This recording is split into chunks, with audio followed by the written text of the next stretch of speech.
so stuck on doing everything the rule way. God doesn't look at the rule. He looks at your heart.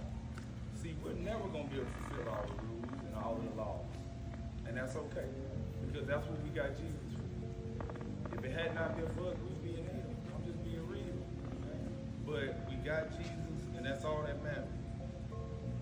He also was letting them know that God cares more about mercy, purpose, and the matters of your heart.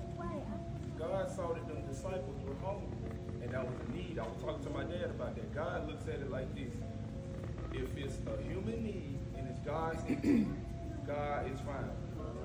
But if you're doing it for selfish wickedness, God isn't for none of that. But if it's for God's intent and it's human need, you should fulfill it. That's why I would give my discount away, because the human was in need. They didn't have enough money.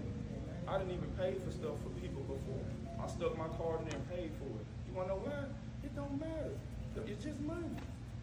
And plus, I'm doing the act that God wants me to do. And that what matters. All right. So like I said, it's the attempt behind the action. They weren't purposely breaking the law in a wrongly way. It was a human need that needed to be fulfilled, and God was fine with it. So just don't worry about the law.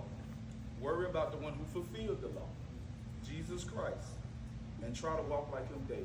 If you try to walk like God daily, you're going to do what he says. And before you know it, you're going to be the law, you're going to be following it. Because that's what Jesus does, and that's what he taught. You might not follow it fully, but you're going to follow it as best as your ability, as best as you can. And that's all he wants. All right.